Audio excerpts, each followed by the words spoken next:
जोपर्यंत आपल्या जीवनामध्ये बोध स्थिरावत नाही. साधू बोध झाला तो न उरोनिया, नुरोनिया नाही, न उरोनिया.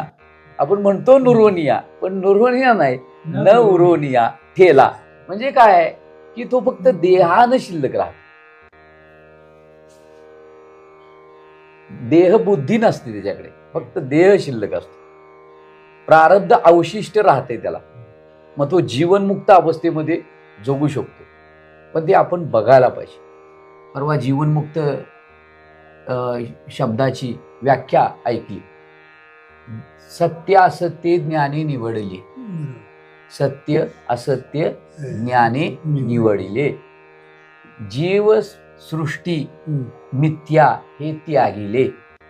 मिथ्या जीवसृष्टी हे त्यागिले.